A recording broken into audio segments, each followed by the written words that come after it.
మీ మోకాల నొప్పులకు ఎటువంటి సర్జరీ లేకుండా ఎపియాన్ పెయిన్ క్లినిక్ అందిస్తున్న అత్యాధునిక చికిత్స.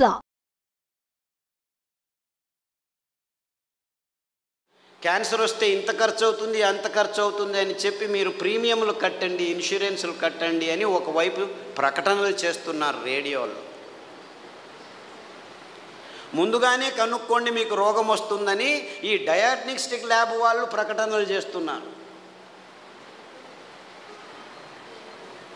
30 సంవత్సరాలు వచ్చాయా, బాడీ చెకప్ రండి, ఒకరు చూపించుకుంటే ఇంకొకరికి ఫ్రీ అని చెప్పి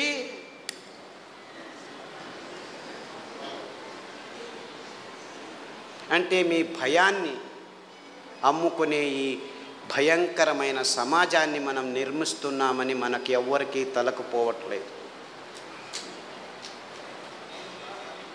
దేవుడిచ్చింది అద్భుతమైన వైవిధ్యమయ పదార్థాలన్నింటినీ, దీనికి కారణం వాళ్ళు కాదు.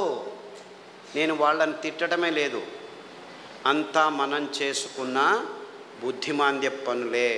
వాళ్ళు ఇస్తున్న కాఫీలు, వాళ్ళు ఇస్తున్న టీలు, వాళ్ళు ఇస్తున్న పాలు, వాళ్ళు ఇస్తున్న చక్కెర, వాళ్ళు ఇస్తున్న గోధుమ, వాళ్ళు ఇస్తున్న వరి బియ్యం, వాళ్ళు ఇస్తున్న సండేయా మండే కావో అండే అని చెప్పి తెందుల్కర్ వచ్చి జాహీరాతు. పెప్సీ తాగండి అని అమీర్ ఖాను, కోక్ తాకండి అని షారుఖాన్. తప్పు, ఆపోజిట్. అమీర్ ఖాన్ కోకు, ఈడు పెప్సీ. నేను పైనుంచి వస్తాను సల్మాన్ ఖాన్ థమ్సప్ అని వస్తే వాళ్ళు 100 mlలో 45 గ్రాములు చక్కెర అమ్ముతున్నారని ఎవరికీ అర్థం కావట్లేదు. వేల కోట్ల రూపాయలు ఖర్చు పెట్టి డ్యాములు కట్టి నీళ్లను పోగు చేసి చివరికి పెంచేది ఏమిట్రా మనం అంటే ఈ చెరుకు నుంచి వచ్చే చక్కెర తింటే 1 గ్రాము తింటే మీ రోగ నిరోధక శక్తి 6 నెలలు మాయమైపోతుంది.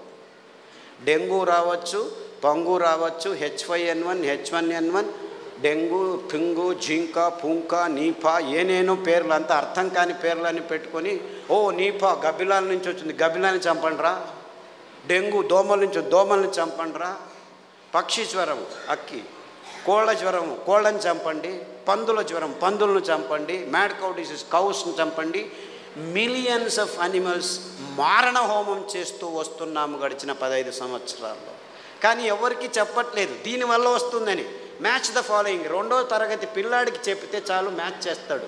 కోళ్ళ జ్వరం కోళ్ళ నుంచి వస్తుంది, పందుల జ్వరం పందుల నుంచి వస్తుంది, మ్యాడ్ కౌ డిసీజ్ కౌస్ నుంచి. అయినా అదే మాంసము తినండి, ప్రోటీన్లు కావాలి మీకు. మాంసాహారంలో B12 ఉంది, B12 మీ శాకాహారులకు రానే రాదు అని ప్రపంచం మొత్తాన్ని మాంసాహారం వైపుకు నడిపిస్తున్నారు ఈ విజ్ఞానులు, ఈ డాక్టర్లు. ఆవలిస్తే చాలు మీకు B12 వస్తుంది. సూక్ష్మజీవులు మీ నోట్లో 100,000 రెట్లు ఎక్కువ ఉన్నాయి. మీ దేహంలో ఉన్న జీవకోశాల కంటే ఈ లాక్టోబాసిల్లస్ 70% ఉంది. ప్రతి ఒక్క బ్యాక్టీరియా, మీరు పిల్లాడికి పాలు తాపుతారు కదా, ఆ పాలు పెరుగుగా మారేదానికి పొట్టలో లాక్టోబాసిల్లస్ ఉంది. ఆ లోపల అవుతున్న పెరుగు నుంచే విటమిన్ B12 వస్తుంది. అంటే మీరు చిన్న పిల్లాడికి పాలు ఇచ్చినప్పుడే విటమిన్ B12 తయారయ్యేదానికి, తయారు చేసేదానికి జీవితాంతం ఆ లాక్టోబాసిల్లస్ని మీరు పెంచుతున్నారు. ఈ విషయాన్ని ఎవరు చెప్పట్లేదు. అందరూ B12 ఇంజెక్షన్లు తీసుకోండి, ట్యాబ్లెట్లు తీసుకోండి అని చెప్పడం మొదలుపెట్టారు డాక్టర్లు. ఇంత మోసం చేస్తున్నారు.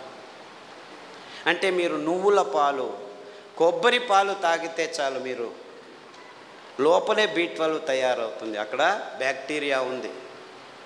లేదు, పెరుగు చేసుకోండి కొబ్బరి పాలతో, ఒక 2 చెంచాలు తినండి వారానికి, చాలు B12 వస్తుంది. ఎంత మోసం చేస్తుంది. ఇప్పుడు ఈ కొత్త స్కామ్ ఇది. B12, vitamin D. అందరూ సాఫ్ట్వేర్ వాళ్ళందరూ లోపల 6 గంటలకు పోయి 12 గంటల వరకు కూర్చొని ఉన్నారు. వేల మంది, లక్షల మంది. వాళ్లకు సూర్యుడు దొరకకుండా విటమిన్ D తక్కువ అవుతుంది, లోపల కొలెస్ట్రాల్ విటమిన్ Dగా మారుతుంది. అది జరగట్లేదు కాబట్టి విటమిన్ T ట్యాబ్లెట్ రెడీ చేసాం, తీసుకోండి అందరూ. ఏం చెప్తే ఊరా వెధవా వెళ్ళి 1 గంట సేపు ఎండలో ఉండరా అంటే చెప్తే చాలు కదా. లేదు, ఇంకా సులభం. పుట్టగొడుగులు ఎర్గోస్టెరాల్ అని ఒక కాంపౌండ్ ఉంది, దానిని ఎండబెడితే 2 గంటలు అది విటమిన్ Dగా మారుతుంది. సో మీరు రావద్దండి, సాఫ్ట్వేర్లో అలా పని చేస్తూనే ఉండండి, పర్వాలేదు, వారానికి ఒకసారి ఎండబెట్టిన పుట్టగొడుగులను నానబెట్టుకొని 1-2 సార్లు తింటే మీకు విటమిన్ డి వస్తుందని చెప్పొచ్చు కదా వీళ్ళు. ఎందుకంటే విటమిన్ ట్యాబ్లెట్స్ నుంచి ఏ జీవము సరిగ్గా పీల్చుకోలేదు. Supplements are no good at all. Vitamin tablets are useless. అయినా $1 బిలియన్ బిజినెస్ చేస్తున్నారు. ఏ జీవసత్తువైనా మీ దేహంలోకి రావాలంటే సరి అయిన ఆహారం నుంచే రావాలి. సో ఆ ఆహార పదార్థాలని గుర్తించి చెప్పాల్సిన ఈ విజ్ఞానుల రెస్పాన్సిబిలిటీ ట్యాబ్లెట్లను అమ్మేదానికి వాడుకుంటున్నారు. ఇంతే, ఇంకేమీ లేదు. ఒకరోజు ఊదులు, ఒకరోజు అరికెలు, ఒకరోజు కొర్రలు, ఇంకొక రోజు అండు కొర్రలు తిని మునగాకు కషాయం, చింత ఆకు కషాయం, రావి ఆకు కషాయం, వేప ఆకు కషాయం తాగితే అది ఆడవాళ్ళు పీసీఓడి ప్రాబ్లం కావచ్చు, అంటే అండాశయాల్లో ముట్టయితే ఆగదు, ఆగితే రాదు. ఇలాంటి సన్నివేశమైన వీర్యకణాలు లేక మగవాళ్ళకి ఇప్పుడు ఆడవాళ్ళతో సంభోగం చేయాలంటే శీఘ్రస్ఖలనాలు, అదంతకదే లింగం ఆగిపోవటం, సన్నగా అయిపోవటం, రక్త ప్రసారం జరగకపోవటం, ఇలాంటి ప్రాబ్లమ్స్. Viagra $1 billion business. అదే సాక్ష్యం. నేనేమి కట్టుకథలు చెప్పట్లేదు. ప్రపంచమంతా, మన దేశం ఒక్కటే కాదు. అంటే మనిషికి రోగాలు ఎక్కువ అవుతున్నాయి, రోగాల వయోపరిమితి తక్కువ అవుతుంది ఒకవైపు అయితే, మనిషి తత్వాన్నే మార్చేస్తున్నాయి ఈ ఆహార పదార్థాలని ఏ ఒక్కరూ గమనించట్లేదు, చెప్పట్లేదు. ఆడపిల్లలు 14 ఏళ్లకు ముట్టవలసిన వాళ్ళు 6 ఏళ్లకు ముట్టవడం ఏంటి? 100కి 1 పర్వాలేదు, 100కి 90 మంది అవుతున్నారు. ఆడవాళ్ళ మూతి మీద మీసాలు ఉండనే కూడదు, 100కి 90 మందికి మీసాలు వస్తున్నాయి. ముట్టు సహజ ప్రక్రియ, అంత ఇబ్బందులు ఏమి ఉండకూడదు, 100కి 100 మందికి నొప్పులు వస్తున్నాయి. డాక్టర్ దగ్గరికి వెళ్తే పెయిన్ కిల్లర్స్ ఇస్తారు, అందులో వేసుకున్న వాళ్ళకి 16 మందికి కిడ్నీ ప్రాబ్లం వస్తున్నాయి. 100కి నెల పెయిన్ కిల్లర్స్ వేసుకుంటే 2-3 సంవత్సరాల్లో కిడ్నీ ప్రాబ్లమ్స్ వస్తాయి. యూరిక్ యాసిడ్ ఎక్కువ అవుతుంది, క్రియాటినిన్ ఎక్కువ అవుతుంది, యూరియా ఎక్కువ అవుతుంది. ఇలాంటి ప్రాబ్లమ్స్ నో ప్రాబ్లం, డయాలిసిస్ చేస్తాం రండి అంటారు, మిషన్లు రెడీ పెట్టుకున్నామంటారు. అంటే ఇంత వైజ్ఞానికమైన విషయాలు మన కళ్ళ ముందు, మన ముక్కు కింద జరుగుతూనే ఉన్నాయి. ఏ ఒక్కరూ లేచి అడగట్లేదు, ప్రశ్నించటం లేదు. ఎందుకంటే సైన్స్, విజ్ఞానం అనే ఈ కబంధ హస్తాల్లో ఇరుక్కుపోయాము. అంతా విజ్ఞానమే. ఎక్కడుంది? ఈ వాణిజ్యీకరణ ఒత్తడంలో చేసి ఎవరు నోరు మెదపకుండా చేసేసారు. So what are we doing here? మళ్ళా గొప్పగా జంబాలు, రేపు మొన్నాడు పోయి మంగళగిరిలో సంసారం పొద్దున్న లేస్తే కక్కస్ సరిగ్గా చేయట్లేదు. ప్రతి ఒక్కరూ కక్కస్ చేయాలంటే ట్యాబ్లెట్ తీసుకోవాలి, లేకపోతే వేడి నీళ్ళు తాగాలి, లేకపోతే ఇక్కడి నుంచి అక్కడికి తిరగాలి, బీడీ తాగాలి, సిగరెట్ తాగాలి, కాఫీ తాగాలి, లేదు ఒక పెగ్గు వేయాలి. వాడు డాక్టరే పెగ్గు వేయమన్నాడు, మగ్గులు వేసుకుంటూ కూర్చున్నారు. అర్థమైందా peg mug? This is the nonsense that human race has been indulging in the last 30-40 years. And we are all claiming ourselves to be civilized, educated, and in scientific age. ఏమిట్రా science? పొద్దున్న లేస్తే కక్కస్ చేయలేవు, రాత్రి వస్తే నిద్రపోలేవు.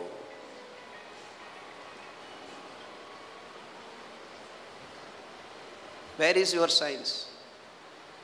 మళ్ళా నిద్ర రావట్లేదు, మనిషి యోగా చేస్తాను, కూర్చొని యోగా అని కూడా.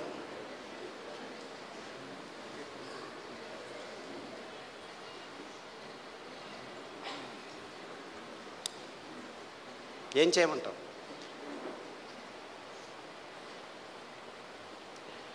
యోగా చేసి నిద్ర రావట్లేదు, ట్యాబ్లెట్ వేసుకున్నా నిద్ర రావట్లేదు.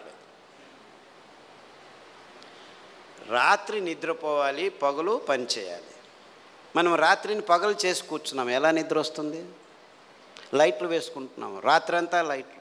అస్సలకు ముందు నీవు చీకటి చేసుకొని రూములో పడుకుంటే అద్భుతమైన ట్రిగ్గర్స్ మీ మెదడులో జీవరసాయనిక రసాల్ని ఉత్పాదనం చేస్తాయి. నిజమైన నిద్ర వస్తుంది, గాఢ నిద్ర వస్తుంది.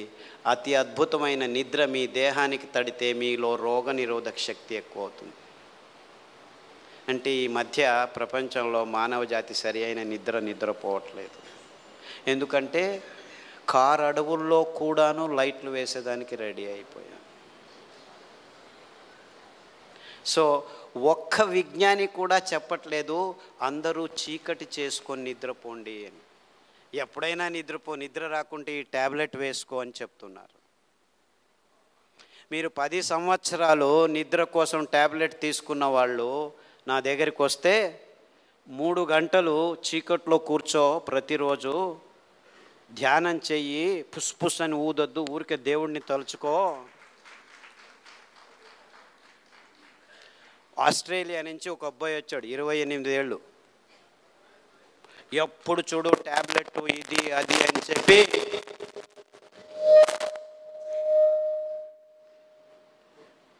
నరాలు వణుకుతూ నిద్ర లేక, నిద్రకు ట్యాబ్లెట్లు తీసుకుంటే నిద్ర రాక, చివరకు భోజనం చేసేదానికి వేళ్ళు వంగక అతి భయంకరమైన స్థితిలో వచ్చాడు.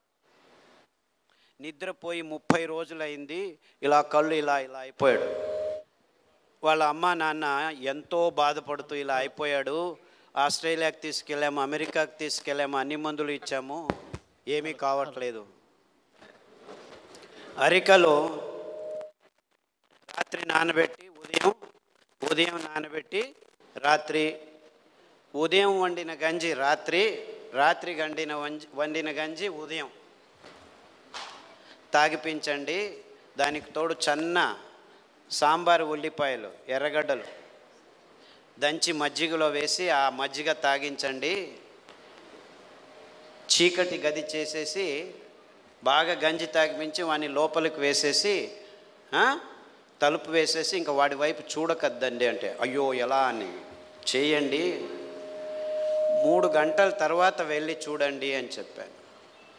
అక్కడ బెడ్ కూడా వేయకండి అని చెప్పాను.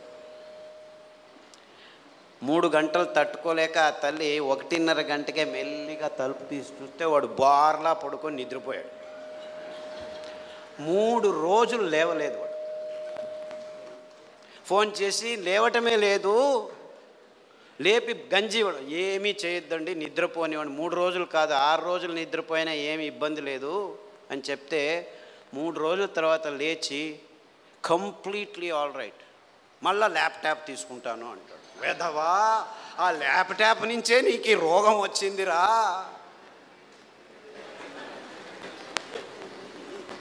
దాన్ని చూడొద్దు అని చెప్పి పంపించాను. ఇప్పటికి మళ్ళీ ఆస్ట్రేలియాకి వెళ్ళాడు. ప్రతిదినం రోజు రూమును చీకటి చేసుకొని పడుకుంటున్నాడు. సో ఎవరెవరికి నిద్రపోయేదానికి అది ఒక కారణం కావంటే ప్రతి 10 నిమిషాలకు లేచి ఉచ్చలు పోసేదానికి రెడీ అయిపోతున్నారు అందరూ. 25 సంవత్సరాల పిల్లలు కూడాను 2 గంటలకు ఒకసారి లేచేది, ఉచ్చలు పోసేది, వచ్చేది. అందుకే అటాచ్డ్ బాత్రూమ్లు ఎక్కువైపోయాయి మనకు. ఎవరైనా ఆలోచించ, బెడ్రూమ్లో ఏముంటాయి ఆ టాయిలెట్లు? నాకు అర్థం కాదు. బెడ్రూమ్లో టాయిలెట్టా? ఎవరైనా ఆలోచిస్తున్నారా? నిద్రపోయే చోట ఏమిటాయా కక్కస్ చేసేది? నాకు అర్థం కాదు. The whole world has not asked this question till today. Attached bathroom ఇల్లు కట్టారా? ఎన్ని అటాచ్డ్ బాత్రూమ్? ప్రతి రూముకు బాత్రూమ్ కట్టారు. అంత కర్మ. అంటే ఒక్కరికి సరిగ్గా ఉచ్చలు పట్టుకునేదానికి శక్తి లేదనమాట. ఉచ్చలు వెంటనే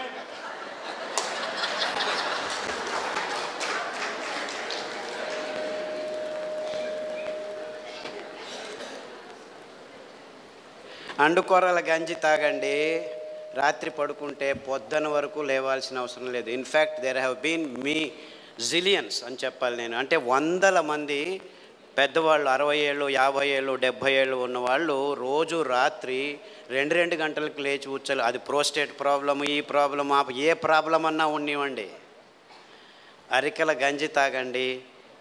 ఈ ఉల్లిపాయల కషాయం అంటే యాక్చువల్లీ గ్రీన్ ఆనియన్స్ అంటారు.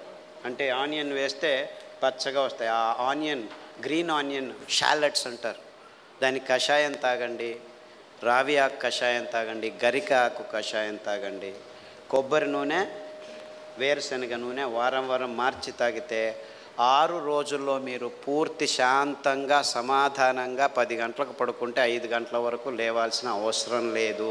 ఎవరైనా సరే, చిన్నపిల్లాడైనా సరే, పెద్దవాళ్ళైనా సరే. అంటే సరిగ్గా నిద్రపోవటం కూడా మానవ జాతికి. 16 మంది ట్యాబ్లెట్ తీసుకుంటున్నారు, కానీ మిగిలిన వాళ్ళంతా ఈ సర్కస్లు ఏదో ఒకటి చేస్తున్నారు. చిన్నపిల్లల వరకు ఈ రోగాలు వచ్చేసాయి. అంటే మనం గట్టిగా సాయంకాలం 1 గంట నడిచిన తర్వాత ఈ పనులు చేస్తే 6 వారాల్లో అందరూ సరిగ్గా నిద్రపోతారు, ఏమీ ఇబ్బంది లేకుండా. ఈ డాక్టర్లు, ఈ విజ్ఞానులు చిరుధాన్యాలు, తృణధాన్యాలు పనికిరానేటివి కొర్రల పక్షులకు వేయండి, అండు కొర్రల పశువులకు వేయండి, ఊదల అదేమిటది కలుపు మొక్క తీసి పారవేయండి అని పుస్తకాల్లో, పేపర్లలో రాసి మెట్టభూమి రైతులు ఇదని పెంచుతూ ఉంటే ఇదెందుకురా నాకెందుకురా అని మనం కూడా చీ కొడితే వాడేం చేయాలో తెలియక ఆత్మహత్య చేసుకుంటూ ఉంటే మేమున్నాం ఇక్కడ అని అనుదానాల మీద అనుదానాలు ఇచ్చి వాళ్ళని లేబరర్స్గా మార్చి ఇంకా వాళ్ళ జీవితాన్ని దుర్భరం చేస్తున్న ఈ పాలసీలతో మునిగి తలగలు పలకొట్టుకొని ఏం చేయాలో తెలియకుండా ఆత్మహత్యలకు మళ్ళా ఎక్కువ అవుతున్నాయి. అంటే వాడు పెంచే పదార్థానికి విలువ ఇచ్చి గౌరవంగా దాన్ని తీసుకుంటే వాడు స్వాభిమానంతో బతుకుతాడు అని ఏ ఒక్కడు చెప్పట్లేదు. అంటే నువ్వులు నాకొద్దు, కొర్రలు నాకొద్దు, ఉలవలు నాకొద్దు, రాగులు వద్దనే వద్దు, ఎందుకురా ఇంక నేనేం చేసేదిరా, ఇక్కడ ఇన్ని పెరుగుతున్నాయి, 4 వానలు వస్తే పెంచగలను, అవన్నీ మాకు అవసరం లేదు, నాకు పిజ్జాలు కావాలి, నాకు బర్గర్లు కావాలి. ఆ మాంసం తయారు చేసేదానికి కొన్ని వేల కోట్ల చదరాల భూమి అడవిని నాశనం చేసి ఈ కంపెనీలు సోయాబీన్, మొక్కజొన్నలు జన్యు మార్పిడిలు చేసి గ్లైఫోసేట్ అనే కెమికల్, యాంటీబయాటిక్స్ వాడిన ఈ స్టెరాయిడ్స్ చేసిన పశుగ్రాసాన్ని ఈ కోళ్లకు, పందులకు, ఆవులకు తినిపిస్తే ఒకవైపు సాంక్రమిక రోగాలు ఎన్నిసార్లు వచ్చినా దీనికి కారణం కానే కాదు, మేము ఇలాగే చేస్తూ ఉంటాము, ఆర్డర్లు చేయండి మీ ఇంటికి తెచ్చి ఇస్తాము పిజ్జాలు, బర్గర్లు, ఆన్లైన్, ఇంట్లో మీరు వంటలు చేయకండి, వంటగదులు ఎందుకు, బెడ్రూమ్లో అటాచ్డ్ బాత్రూములు చాలు మీకు. ఇది ముందు వచ్చే కాలం. మీరు చేయాల్సింది ఇంతే, ఆ అద్భుతమైన 5 ధాన్యాల్ని మీ వంటగదుల్లోకి ఆహ్వానించండి. రాత్రి నానబెట్టి పొద్దున గంజి చేయండి, పొద్దున గంజి రాత్రి తాగండి. అందులో ఫర్మెంటేషన్ మొదలయ్యి అద్భుతమైన సూక్ష్మజీవులు, మీ దేహానికి రోగనిరోధక శక్తిని ఇచ్చే సూక్ష్మజీవులు. అంటే చాలామంది క్యాన్సర్ ఉద్బలనమైన పేషెంట్లకి నేను ప్రతిసారి చెప్పేది ఏంటంటే 6 వారాలు ఈ ధాన్యాన్ని గంజి రూపంలో తాగు, లేచి కూర్చుంటావని. మొన్న కాకినాడ నుంచి ఒక అమ్మాయి, 16 సంవత్సరాల అమ్మాయి, 4 సంవత్సరాల నుంచి బ్లడ్ క్యాన్సర్తో ఇంట్లోనే ప్రతి 3 రోజులకు ఒకసారి రక్తం ఎక్కిస్తూ 4 సంవత్సరాల నుంచి బతుకునింది. నా లెక్చర్ విన్నారట వాళ్ళ తమ్ముడు, 12 సంవత్సరాల తమ్ముడు, చిన్న అబ్బాయి నా లెక్చర్ విని వెళ్ళి గంజి చేసి తాపిస్తే 4 రోజులకు ఆ అమ్మాయి లేచి కూర్చుందట. 12 రోజుల తర్వాత రక్తం 3 రోజులకు ఎక్కించాల్సింది 6 రోజులు అయింది. 3 నెలల తర్వాత రక్తం ఎక్కించాల్సిన అవసరం లేదు, హీమోగ్లోబిన్ స్టెబిలైజ్ అయితే 4వ నెల పని కట్టుకొని మా ఇంటికి వచ్చి కాళ్ళకి నమస్కారం చేసేదానికి వచ్చాము, ఎందుకంటే నా దగ్గర అపాయింట్మెంట్ లేకుంటే నేను ఎవరిని చూడనని చెప్తుంటే నువ్వు చూడాల్సిన పని లేదు, అంతా అయిపోయింది, బాగున్నాను, నేను కాళ్ళకి నమస్కారం చేసిపోతాను, దానికి 2 నిమిషాలు టైం ఇయ్యి అని చెప్పి వాళ్ళమ్మ అడిగితే నేను నన్ను తిట్టుకున్నాను, ఏమిట్రా బాబు ఇలాంటి, ఎందుకంటే అంతమంది పేషెంట్లు వస్తున్నారు నా దగ్గర, నేను చూడనని చెప్తున్నాను, చూసేదానికి టైం లేదు.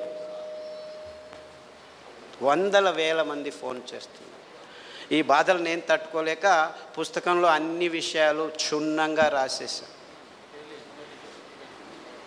పుస్తకం లేదు. పీడిఎఫ్ కాపీ అందరికీ ఉంది, ఫ్రీగా అందరికీ ఇవ్వండి. ఒక నెంబర్ ఇస్తారు మీకు, ఆ నెంబర్కి మీరు వాట్సాప్ చేస్తే మీ ఫోన్కి వాట్సాప్ కాపీలో పీడిఎఫ్ వచ్చేస్తుంది. అందరూ ఫ్రీగా ప్రింట్ చేసుకోండి, అందరికీ పంచండి. 14 క్యాన్సర్లే కాదు, 40 రకాల జబ్బులకు కూడా ఏ కషాయాలు ఎలా తీసుకోవాలి, ఎప్పుడు తీసుకోవాలి, ఎలా తీసుకోవాలి అన్ని విషయాలు పట్టి వేసి రాసేసాం. పొద్దున కషాయం ఏమిటి, సాయంకాలం కషాయం ఏమిటి, ఎంత సింపుల్గా ఉందంటే అప్పుడప్పుడు నాకే ఆశ్చర్యం అవుతుంది. ఇంత సింపుల్ ఉంది కదా, ఇంత భయంకరమైన ఆధునిక రోగాల్ని మన దేశీయ ఆహారాలు కషాయాలు ఇంత ఈజీగా ఇంత సులభంగా పారదోలుతున్నాయి. ఈ విషయాలన్నింటినీ అందరికీ నేను చెప్పాలి. ఇంకా పెద్ద పెద్ద పుస్తకాలు ఉన్నాయి, 4-5. ఆ పీడిఎఫ్ కాపీలు పంపిస్తారు. ఇది బసవరాజు గారు తయారు చేసింది. ఇన్ఫ్యాక్ట్ రైతు నేస్తం వాళ్ళు తయారు చేశారు. విశ్రాంతి ఇంజనీర్లు సాక్షి రాంబాబు గారు ప్రింట్ చేయించారు. సో సూర్యప్రకాష్ రెడ్డి గారి నెంబర్ చెప్తాను, ఆ నెంబర్కి మీరు ఫోన్ చేస్తే అథవా వాట్సాప్ మెసేజ్ ఇస్తే మీకు 2-3 పుస్తకాలు పీడిఎఫ్ కాపీలు దొరుకుతాయి. 9603834633 9603834633. మీకు అందరికీ కూడా పాంప్లెట్స్ ఉన్నాయి, మీ దగ్గరలో ఉన్నాయి. అందులో ఫోన్ నెంబర్ ఉంది. ఈ పుస్తకం పీడిఎఫ్ కాపీ, ఈ పుస్తకమే కాదు ఇంకా 2-3 పుస్తకాలు పీడిఎఫ్ కాపీలు దొరుకుతాయి. వంటలు కూడా ఎలా చేసుకోవాలి, వంటలు ఎందుకు చేసుకోవాలంటే ఇప్పుడు అమ్మ అవసరం లేదు, నాన్న అవసరం లేదు, 2 నిమిషాలు అని అమితాబ్ బచ్చన్ నూడిల్స్కి అడ్వర్టైజ్మెంట్ ఇచ్చి అందరూ మర్చిపోయారు వంటలు చేసుకునేది. నానబెట్టాలి. ఎందుకు నానబెట్టాలి చెప్పాను కదా. 8 నుంచి 12.5%, కొర్రల్లో 8%, ఊదుల్లో 10, సామెల్లో 9.8, అరికల్లో 9, అండుకొర్రల్లో 12.5. ఏమిటి రాగులు జొన్నలు సజ్జలు వరగల కథ ఏమిటి అని మీరు అడిగితే అందులో నారు పీచు పదార్థం 1.2 నుంచి 3.6 వరకు మాత్రమే ఉండేది. కినోవా ఏమిటి, ఓట్స్ ఏమిటి, వీళ్ళంతా ఫైబర్ అంటున్నారు, అందులో ఏమీ లేదు. 3% కంటే 4% కంటే ఎక్కువ లేదు. ఆ కినోవా ధాన్యమే కాదు, అది ఆకు కూర విత్తనం. కంపెనీలో కివి తినండి, స్ట్రాబెర్రీ తినండి, యాంటీ ఆక్సిడెంట్స్ ఉన్నాయంటున్నారు. పరిపూర్ణ ఫలం జామ పండు తింటే చాలు మీకు అన్ని విటమిన్లు దొరుకుతాయి. దారిలో వస్తుంటే రోడ్ల మీద పెట్టుకొని అమ్ముతున్నారు, ఎంత విలువైన పండు. వెళ్ళి కారు ఆపితే కేజీకి 50 రూపాయలే అంటున్నాడు. Just 50 rupees for kilo. ఒక పండు తింటే చాలు మీ రోగనిరోధక శక్తి 3 నెలలు ఎక్కువైపోతుంది. 3 months 1 జామ పండు. ఆ జామ కషాయం తాగితే మీ క్యాన్సర్ దేహం నుంచి దూరం అవుతుంది, నొప్పులన్నీ మాయమైపోతాయి. క్యారే అనట్లేదు వాళ్ళని. స్ట్రాబెర్రీ కేజీ 500 రూపాయలైనా వెళ్ళి ఆన్లైన్లో కొనుక్కుంటున్నారు. ఇంకా మీ అంత పిచ్చోళ్ళని నేను ఎక్కడా చూడటం. వాళ్ళు పిచ్చోళ్ళు అయితే మనం మూర్ఖులం. అంటే ఇంటి వెనకాలే అన్నీ ఉన్నాయి, కానీ అక్కడేదో ఉందని మనం పోతున్నాం. మన అద్భుతమైన మెట్ట భూముల్లో పెరిగే ఈ ధాన్యాల్ని మనం తృణధాన్యాలను పారేస్తున్నాం. మొత్తం ప్రపంచానికి మానవాళికి ఆరోగ్యం కావాలంటే ఈ సిరిధాన్యాలు తప్ప ఇంకా వేరే దారి లేనే లేదు.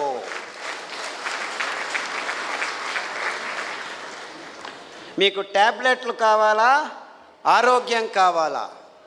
ట్యాబ్లెట్లు కావాలంటే ఆసుపత్రికి వెళ్ళండి, ఆరోగ్యం కావాలంటే రైతుల దగ్గరికి వెళ్ళండి.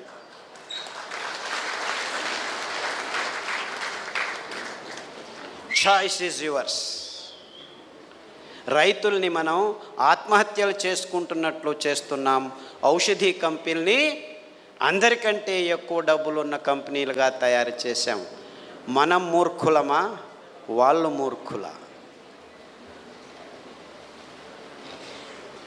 It is as simple as this. నేను ఇలా చెప్తుంటే చాలా చోట్ల డాక్టర్లు లేచి do you think it is as simple as that అన్నాడు. నాయన ఇంతకంటే సింపుల్ నేను 2 గంటలు చెప్తున్నాను, 2 నిమిషాల్లోనే చెప్పేస్తాను నీకు. రోజు 1 గంట నడువు. ఇంత అద్భుతమైన పదార్థాన్ని సృష్టించిన ఆ దేవుణ్ణి పొద్దున 15 నిమిషాలు, రాత్రి 15 నిమిషాలు ధ్యానం చెయ్యి. ఆ కాషాయ రంగు ఉన్న సమయంలో, ఉషా సమయంలో, సంధ్యా సమయంలో, ఆ యోగ సమయంలో 15 నిమిషాలు ధ్యానం చేయి. 2 సార్లు చేయి చాలు రోజుకు. సిరిధాన్యాలు తిను, కషాయాలు తాగు, ఇంకేమీ ఆలోచించొద్దు. ప్రపంచమంతా హాయిగా ఉంటుంది. ఎందుకంటే ఈ సిరిధాన్యాల్ని పెంచేదానికి 1 కేజీకి 200 లీటర్ల నీళ్లు చాలు. మీరు తింటున్న వరి బియ్యానికి కేజీకి 8,000 లీటర్ల నీళ్లు కావాలి. మీరు తాగుతున్న ఆ చక్కెరకు 1 కేజీకి 28,000 లీటర్ల నీళ్లు కావాలి. మీరు తింటున్న కోడిగుడ్లు మాంసానికి ఒక్కొక్క కేజీకి 50,000 లీటర్ల నీళ్లు కట్టాలి. ఇంకా 15 సంవత్సరాల్లో నీళ్లు ఉండవు, ఎనర్జీ ఉండదు, ఇంధనం ఉండదు. అంటే నీళ్లు లేని పరిస్థితుల్లో మీరు వరి పెంచలేరు, గోధుమలు పెంచలేరు, చెరకు పెంచలేరు, మాంసం తయారు చేసుకునేదానికి వీలు లేదు. ఇంకా 15 సంవత్సరాల్లో హాహాకారాలతో మానవ జాతి ఆకలితో గడిపే సమయం ఆసన్నమవుతుంది. It's all just going to be 20 more years. So నీళ్ళు లేవు, డ్యాములు కట్టి కూర్చున్నారు. నీళ్ళు వస్తాయి కదా, ఎత్తి పోస్తాం, ఇది చేస్తాం, అది చేస్తాం అంటున్నారు. పోసేదానికి నీళ్ళు ఉంటే కదా. ఇది is a reality, it's not a reality show. అంటే నీళ్లు లేని ఆ పరిస్థితుల్లో 4 వానల్లో పెంచుకొని తినగలిగేదానికి సాధ్యమయ్యేది ఈ సిరిధాన్యాలు మాత్రమే, ఇంకేదీ లేదు. Let the humanity decide. ఇప్పుడే ఆలోచించండి, ముందు జాగ్రత్తలు తీసుకోండి. అప్పుడు మళ్ళా మీరు పెంచుకోవాలంటే ఈ కంపెనీలు ఈ ధాన్యాలని, బీజాలను సమేతంగా నిర్నామం చేసి ఉంటాయి. మీరు ఇప్పుడు తినకపోతే, రైతులు పెంచడం ఆపి చేస్తే 7 సంవత్సరాల్లో విత్తనాలు మొలకలెత్తవు. ఈ భయంతోనే 25 సంవత్సరాల క్రితం నేను అమెరికా వదిలిపెట్టి ఈ విత్తనాల్ని ఎలాగైనా సంరక్షించుకోవాలి, మన పేద రైతులను మళ్ళా పెంచేట్టు చేయాలి, ఈ విత్తనాలకి, ఈ ధాన్యాలకి విలువ కలగచేస్తే మాత్రమే ఇది సాధ్యమని చెప్పి ఈ భయంకరమైన రోగాల్ని బాగు చేసేదానికి ఈ అద్భుతమైన రచనాత్మక ధాన్యాల్ని దేవుడు మనకిచ్చాడు అని దేవుణ్ణి స్మరించుకుంటూ ఈ కార్యం మొదలుపెట్టాను.